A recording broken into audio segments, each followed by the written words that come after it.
The message was already gone. Sent. Delivered. Cairo Vale stared at his phone screen and felt the exact moment his stomach fell through the floor. 3 words. Typed in rage. Fired without thought. FCKU. I'm done. His chest was still heaving. His jaw still tight from everything that had happened in the last hour. The screenshot his friend had forwarded, the proof sitting right there in full color, the kind of betrayal that doesn't hit you slowly. It hits you all at once. Like cold water. Like a slap you didn't see coming. He'd grabbed his phone. Found the contact. Hit send. Felt good for exactly 4 seconds. Then the name loaded. The screen lagged just slightly. Just enough to make his thumb hover. One small glitch. The kind phones do when they're switching between recent contacts. When the wrong name slides into the field and you don't catch it because your hands are moving faster than your eyes. The name on the screen wasn't his ex. It was Zephan Drax. Cairo didn't move. Didn't breathe. The room around him. His small apartment. His drafting table covered in sketches. His half-eaten dinner going cold on the counter. None of it registered. Just that name. Just those 4 letters sitting at the top of the chat thread like a lit match over dry wood. Zephan Drax. He knew that name the way everyone in the city knew it. Not from a headline. Not from a business card. You knew it the way you knew which streets to avoid after dark. The way you knew which buildings had no cameras and which ones had too many. The Drax name wasn't spoken loudly.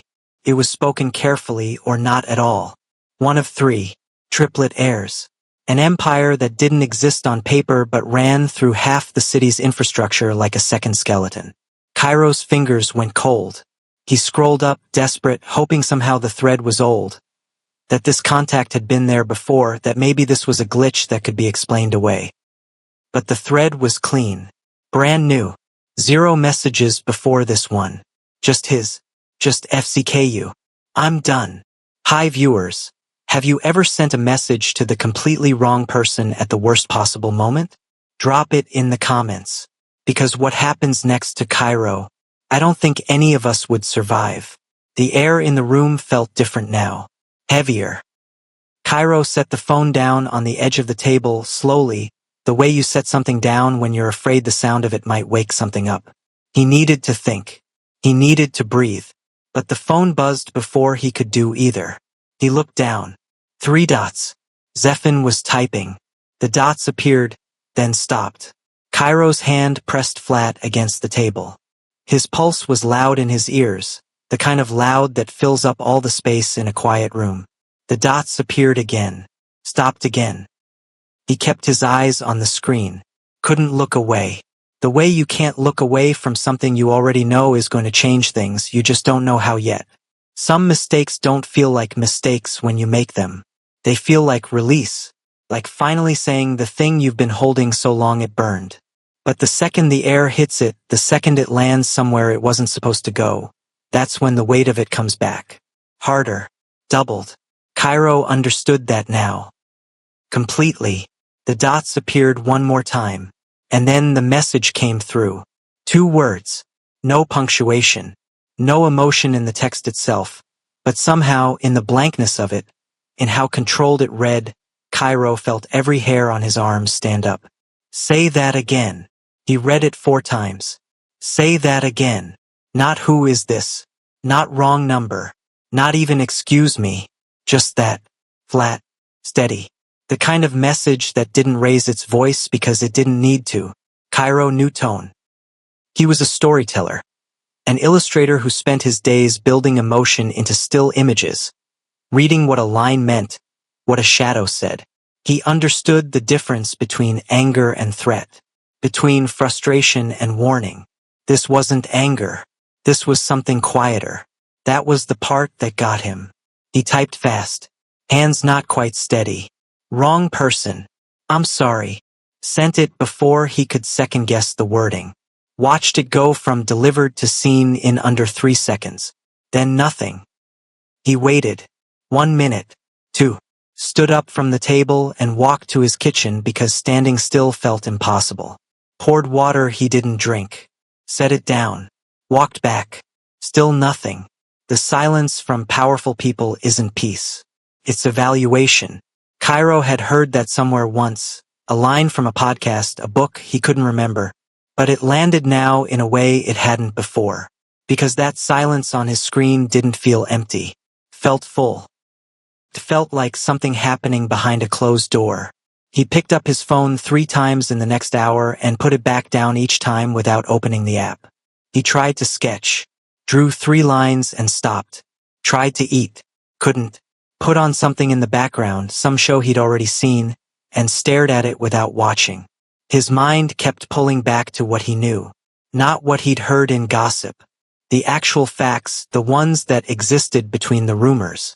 Zephyr Drax, eldest of the 3 by 11 minutes, ran the side of the Drax operation that nobody publicly identified. No social media, no verified profiles, no interviews, just whispers. And Cairo, freelance illustrator, no connections, no backing, the kind of person the city's bigger machines never noticed, had sent that man a rage-type slur at 9:47 on a Thursday night. His phone lit up. His whole body tensed. It was a food delivery notification. He exhaled. Slow. Long. Every buzz after that hit the same way. Like the moment before an answer you're not ready for. His nervous system stuck in that loop, brace, release, brace again. By the time midnight came, there was still nothing from Zephyr. No reply, no follow-up, no threat, just seen. And somehow that was worse than anything else could have been. Because at least with a response, even an angry one, Cairo would know where he stood. This was open-ended. This was the worst kind of waiting. He turned off his lamp, lay back on his bed fully dressed, stared at the ceiling and told himself it was fine. That men like Zephyr got weird messages all the time. That this wasn't worth a second thought to someone operating at that level. He almost believed it. Almost. Then the lights went out. Not just his lamp. Everything. The hum of his refrigerator. The green glow of his power strip. The streetlight visible through his curtain. Gone. Total dark. And somewhere in the distance, faint but real sirens started. The dark came in all at once. No flicker. No warning. Just gone. Cairo sat up in bed and immediately reached for his phone. The screen lit up, gave him 3% battery, and then shut itself off before he could do anything with it. He sat there in the black. No refrigerator hum. No AC. No ambient sound from outside the window except those sirens. Still distant, but more of them now. More than one direction. His building was old. No backup generator for individual units. The hallway light that usually bled under his door? Nothing. Total isolation. It's different, being alone in the dark when your mind was already running. The fear changes shape. Shifts from something digital, a chat thread, a name on a screen, into something physical. Something that takes up space in the room with you. Cairo was not the kind of man who scared easily. He'd grown up stretching every dollar, living in neighborhoods that required a different kind of alertness. He knew how to be still, how to move quietly when quiet was needed. But this was different. He swung his legs off the bed, found his way to the window by memory, looked out. The whole block was dark. 3 blocks, maybe more. Even the traffic lights were out. He could see the intersection from here, just cars slowing and negotiating their own way through. His charger was useless without power. His laptop dead. He was cut off. Completely. Fear changes shape depending on how alone you are. That's just the truth of it. The same situation that's manageable with 1 bar of signal becomes something else entirely when that bar disappears. Cairo found his way back to the edge of his bed. Saturday. Breathed. He was fine. This was a blackout. Citywide, maybe. It would come back. He was fine. He counted his breaths. In for 4. Out for 4. Old trick. It worked, mostly. Until the knock came. Not frantic. Not the way a neighbor would knock. Not even the way someone urgent would knock. 3 taps. Spaced. Deliberate. At his door. Cairo did not move. He sat exactly where he was. In the total dark. and did not make a sound. Listened. Heard nothing on the other side, no shuffle of feet, no second set of taps. Just silence where the knocking had been. He thought maintenance. He thought neighbor. He thought of 12 completely reasonable explanations. And then the voice came through, low, unhurried, like someone talking to themselves and knowing they'd be heard anyway. You send reckless messages for someone who locks their doors like they expect consequences. Cairo stopped breathing, not held his breath. Stopped. Completely. The way your body just locks up when something real breaks through all the noise your brain's been making. He knew that voice. He didn't know how he knew it. He'd never heard it before. He had no recording, no interview, no reference point. But somehow, in the way it moved through the door, measured, unhurried, heavy with something that wasn't anger and wasn't warmth either, he knew exactly who it belonged to. Zephan. Here. At his door. In the dark. Cairo's hand found the edge of his bed frame and gripped it. He didn't stand. Didn't move toward the door. Didn't speak. Every instinct he had said stay still. The way you stay still when you're not sure what the cost of moving is. Silence outside. No second knock. No force against the frame. No rattling handle. Just quiet. The most dangerous people don't need to break in. They wait for you to break first. They let the quiet do the work. They understand that a door between two people only feels like protection, and they know exactly how long it takes for that feeling to wear away. Cairo sat in the dark. A minute passed. Maybe two. Then, a low, mechanical click somewhere below his window. A hum that built slowly. And the lights came back. Not all at once. In a ripple, the hallway first, then his power strip, then the refrigerator catching itself back on with a familiar shudder. The room was light again. Cairo exhaled. Slow. Silent. His eyes went straight to the crack under his door. Shadow or no shadow. Movement or stillness. He watched. Waited. Nothing. He crossed the room in 6 steps. Put his hand on the deadbolt. Stood there for 10 full seconds before he turned it. Opened the door. The hallway was empty. Both directions. Completely clear. No footsteps retreating. No elevator chime. No stairwell door swinging shut. Just the hallway. Lit again.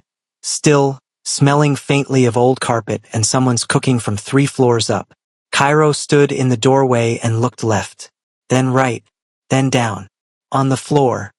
Centered exactly in front of his door, like it had been placed rather than dropped, was a package. Small. Matte black. No tape, no label, no address. Just sitting there. Like it had always been there. Like someone had wanted to make sure he found it the moment he was ready to look. Cairo crouched down slowly. Picked it up. It was light. Real light. The kind of light that meant one thing. He already knew what was inside before he opened it. He opened it anyway. A phone. Already powered on. The screen glowed softly against the inside of the matte packaging. No case. No charger tucked beside it. Just the phone itself, sleek, expensive in the way that doesn't need branding, the kind of thing you don't find at a retail counter. Cairo carried it inside. Set it on his drafting table under the light. Looked at it the way you look at something when you're not sure if touching it means agreeing to something. He picked it up. One contact. Just one. See? No last name. No number visible. Just the single letter sitting in the middle of an otherwise empty contact list like a period at the end of a sentence. He stared at it. His own phone was still dead on his nightstand. Killed by the blackout and the low battery it hadn't recovered from. He was effectively phoneless except for this. Except for whatever this was. The phone rang. One vibration. Then the screen lit up. Z. Calling. And the sound was low, like the device itself had been tuned differently than anything he'd used before. Cairo's thumb hovered. He thought about not answering. Ran through it quickly, what that would mean, what it would say, whether silence was even an option at this point. He answered. He pressed it to his ear and said nothing. Waited. Silence on the other end. Not empty silence, the kind with breath behind it. The kind where someone is listening just as much as you are. Cairo spoke first. I said I was sorry. He heard it the moment the words left his mouth. How small they sounded. How insufficient. Like handing someone a bandage when you dropped a roof on them. The silence stretched. Then, you weren't wrong. 3 words. Quiet. Even. Cairo pulled the phone back from his ear slightly and stared at the screen like it might explain what he just heard. Then brought it back. What? No answer. Just that same weighted stillness. And in it, Cairo felt something shift. Not dramatically, not all at once. But something. The fear that had been locked in his chest since the moment that name loaded on his screen cracked slightly. Just slightly. Just enough for something else to get in. He didn't know what to call the something else. Sometimes the scariest response isn't anger. It's agreement. Because anger you can argue with. You can push back. You can defend yourself against a raised voice, a threat, a demand. But agreement means the other person already knows something you're still figuring out. Cairo opened his mouth to ask what he meant. But the call was already dead. Screen black. The phone still warm in his hand. And the only contact left glowing on the screen Z. No explanation. No follow-up text. No indication of what came next or when or whether Zephandrax would simply choose to forget that a freelance illustrator in a dark apartment had accidentally redirected his worst moment at the wrong man entirely. Cairo set the phone down. Stared at the ceiling. You weren't wrong. What did that mean? What had he been right about? What do you think Zephan meant by those 3 words? Was it about the message or something deeper? Drop your answer in the comments. And if you've ever said something by accident that accidentally changed your whole life, tell me. The rent notice was gone. Not paid. Not deferred. Gone. Like it had never existed. Cairo stood in front of his building's management office holding his phone, ready to explain why he needed 2 more weeks. And the woman behind the desk looked at him like he'd asked a strange question. Your account is current, Mr. Vale. He blinked. Since when? She turned her monitor slightly. Showed him the screen. Paid. Stamped. Time-stamped 3 days ago. He hadn't paid it. He walked back upstairs slowly, hand on the railing, replaying the last 72 hours. The phone. The call. The 3 words. Then silence. Nothing from the Z contact since the line dropped. No follow-up. No explanation. Just this. He sat at his drafting table and pulled up his email. There. A message from DeMarco Webb, the client who had ignored his last 4 follow-ups. Paid in full. Not the original invoice amount. Double. With a 1-line note, thank you for your patience. Cairo set his phone face down on the table. He needed to think clearly and his brain wasn't cooperating. By Thursday, the alley 2 blocks south, the one he crossed twice a day and always moved through quickly, keys already in his hand, had a new camera mounted at both ends. City branded. Clean installation. Like it had been planned for months and just happened to go up now. He hadn't mentioned the alley to anyone. Real power doesn't announce itself. It doesn't hold a press conference. It doesn't send a thank you card. It just edits, quietly removes the friction, solves the problems before you finish forming them into sentences. Cairo understood that now. He also understood something else, something that unsettled him more than the rent, more than the payment, more than the camera. He was being watched. Not in the way that made his skin crawl. Not in the way that made him want to move apartments or change his routine. More like the way you feel when someone is paying close attention. When the air around your daily life feels slightly adjusted. Present. He tested it. Said it out loud in his apartment alone. My laptop charger's been glitching for a month. I need a new one. He said it to nobody. To the walls. To the ceiling. Then he went to sleep. The next morning, a small package sat outside his door. Inside a charger. Exact model. For the specific laptop he owned, the one he'd never discussed, never mentioned, never referenced in any message. Cairo held it in both hands, and stood very, very still.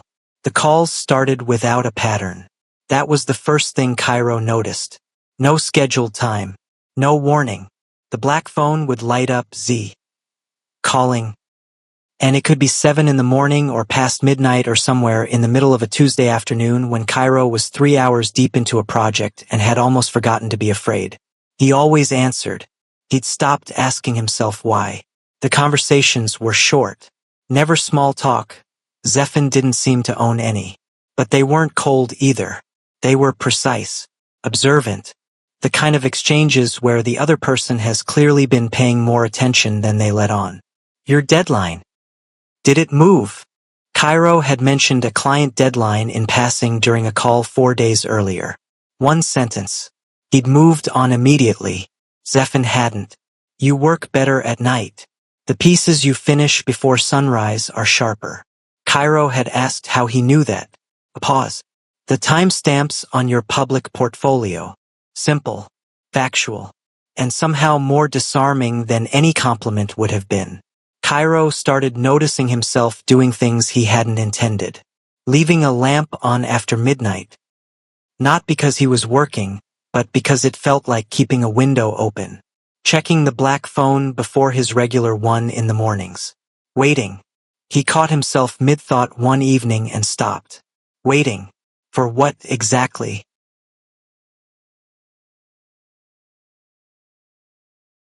Security feels different when you didn't ask for it. When it wasn't offered to you as part of a transaction, when nobody handed you a contract, when there are no terms to read through. It just exists, quiet and solid in the background of your days. And the longer it sits there, unannounced, uncharged, the more weight it starts to carry. Cairo wasn't afraid of Zephan anymore. He wasn't sure when that had shifted. There was no moment he could point to. It had moved the way temperature moves. Gradually, without announcement, until one day you realize you've taken off your jacket and you don't remember doing it. He sketched more, ate regularly, slept better. One night, the black phone stayed silent. No call. He finished his work, made tea, sat by the window, checked the phone once, twice, put it face up on the table so he'd hear it when it rang. It didn't ring. He went to bed. Lay there, and somewhere between trying to fall asleep and actually doing it, the thought surfaced. Clean and quiet and completely honest. He was disappointed, not relieved that the silence meant nothing was wrong. Not neutral the way he would have been 3 weeks ago. Actually, genuinely disappointed. Like something he'd quietly started depending on had shifted slightly out of reach. Cairo stared at the ceiling. That realization sat heavy. He asked directly. No build-up. No easing into it. The next call came. A Wednesday, late afternoon, Cairo still at his table with an unfinished panel in front of him. And before Zephan could say anything, Cairo spoke first. Why are you helping me? Silence. Not the brief kind. The kind that takes up actual space. The kind that tells you the other person isn't searching for an answer. They're deciding whether to give you the one they already have. Cairo didn't fill it, didn't soften the question. He set down his pen and waited. The tension in that silence was real. The kind you feel in your shoulders, in your jaw. The kind that makes a minute feel like it has extra seconds in it. Then, because you were the first person to speak to me without calculation. Cairo's hand went still on the table. He processed that, ran it back. Turned it over. That wasn't intentional, he said. That message was a mistake. Exactly. One word. And it landed harder than anything Zephan had said since the beginning of all of this. Cairo leaned back in his chair. The lamp above his table buzzed faintly. Outside, a car passed. Normal sounds. Regular city sounds. But the room felt altered. Honesty hits differently when power isn't used to it. When someone moves through the world and every interaction they have is pre-filtered, calculated for what it might produce, what it might cost, what it might reveal, they learn to read intention before anything else. They learn to hear the real question underneath the question. And then someone sends them 3 words in a rage. No strategy, no plan, no awareness of who was on the other end. Just raw, unedited feeling. That matters. Pause on that. because that's what Cairo had given him without knowing it. Not respect born from fear, not interest born from ambition. Just a person, cracked open by something real, firing words into the dark with no calculation at all. I didn't know who you were, Cairo said. Not as a defense, just as a fact. I know. Does that change anything? Another pause. Shorter this time. It's why none of this changed. Cairo exhaled. Slow. Long. He looked at the unfinished panel on his table.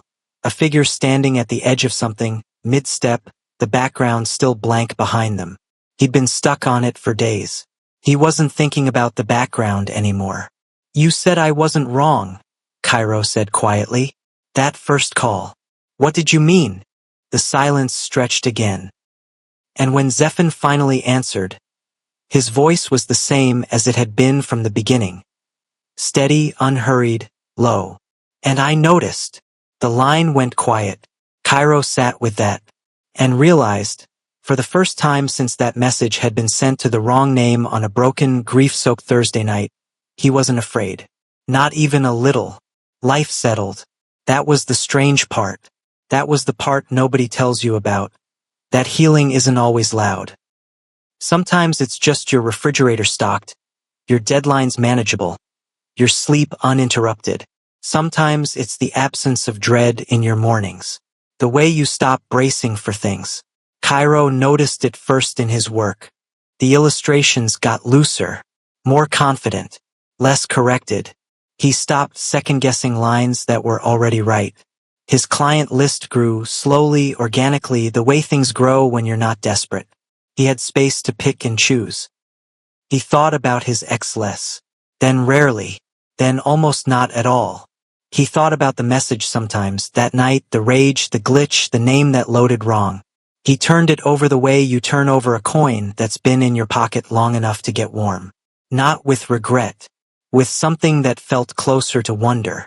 The calls with Zephan had settled into something he didn't have a good word for. Not friendship exactly, the power difference was too real for that word to fit cleanly. Not transactional. Definitely not that. Presence. That was the closest word. Zephan was present in Cairo's life the way a fixed point is present. You don't always look at it, but you always know where it is. And knowing changes how you move. He thought one afternoon about what would happen if he walked away. If he stopped answering. Blocked the Z contact. Returned to his life as it had been before the glitch, before the blackout, before the package at his door. He sat with that thought for a long time. And the answer he came back to wasn't fear. It wasn't, I can't because of who he is. It wasn't, I'm staying because I have to. It was simpler. The difference between control and care is whether you're allowed to leave. Zephan had never once implied a consequence. Had never made Cairo feel the edges of whatever this was. No walls. No locked room. Just presence. Help, offered without invoice. Attention, given without demand. Cairo could walk away. He understood that fully. He also understood, sitting at his table in the afternoon light with a finished commission in front of him and the black phone quiet beside his coffee, that he didn't want to. Not because he was afraid of what happened if he did. Because of what he'd be leaving. He sat back, exhaled. Then the black phone lit up. Not a call. A message. The first text Zephan had ever sent him. No greeting. No preamble. You're quieter today. Cairo looked at it. Then at his window. Then back at the screen. He hadn't spoken to anyone today. Hadn't posted anything. Hadn't been anywhere his silence would register. He typed back slowly. How do you know that? The 3 dots appeared. Then disappeared. No reply came. But Cairo already knew the answer, didn't he? He set the phone down. And for the first time, the feeling that came with being watched wasn't discomfort. It was something he hadn't felt in a very long time. Safe. There was no dramatic ending. That's what surprised Cairo most. That closure didn't arrive with noise. No confrontation. No final test. No moment where everything snapped into place like a movie beat. It just became clear. The way things become clear when you stop fighting them. He and Zephan talked that Friday evening longer than usual. The city was settling outside Cairo's window, lights coming on block by block, the particular kind of quiet that comes right after rush hour empties the streets. They talked about small things. Cairo mentioned a piece he was proud of. Zephan asked one question about it, one specific, precise question that told Cairo he'd actually looked at it, actually taken the time. No theater in that, just attention. At some point Cairo said, "I used to think the worst thing that could happen to me was being noticed by the wrong person." Zephan didn't respond immediately. Then, and now? Now I think the worst thing was going so long without being noticed at all. The silence that followed wasn't uncomfortable. It was the kind that settles between two people when something true has been said and there's nothing useful to add to it. Sometimes the person you fear most becomes the place you feel safest. Not because they changed, not because the power they carry disappeared, but because you stopped seeing that power as something aimed at you and started seeing it as something standing between you and everything else. The call ended quietly. No cliffhanger in the goodbye, no loaded pause, just good night from Cairo, and from Zephan, a single sound of acknowledgement, low and unhurried, that somehow said more than a full sentence would have. Cairo set the phone down, looked at his apartment, really looked at it, the drawings pinned to his board, the lamp he'd started keeping on, the mug still warm in his hand. He'd rebuilt something here, not repaired the old version, built something new. His regular phone buzzed. An unknown number, no area code he recognized. He almost didn't answer. He did. Silence on the other end, but a different silence. Not Zephan's silence. Something with different weight, different temperature. Then a voice. Not Zephan's. Similar in tone, in the particular stillness of it, but distinct. A different cut of the same stone. "Interesting," the voice said. Just that. And the line dropped. Cairo stood there, phone still pressed to his ear, the dial tone already gone. His eyes moved to the black phone on the table. Dark screen. No incoming call. No message. Whatever that was, it hadn't come from Z. He thought about Zephan's voice, the careful way he carried himself through a sentence, the economy of his words. Wondered, for the first time, what it meant to be one of three. To share a face with two other people who moved through the world with the same quiet authority. Two brothers. Watching. With their own perspectives. Their own questions. And one of them, for a reason Cairo didn't yet understand, had just made their first move. You weren't the only one who noticed him. If this story moved something in you, if you've ever had a moment where a mistake cracked open something you didn't expect, share it in the comments. Your story might be exactly what someone else needs to read today. And if you're new here, subscribe and turn on notifications. There are more stories coming. Stories that stay with you, stories that challenge you, stories worth sharing. Don't miss what's next.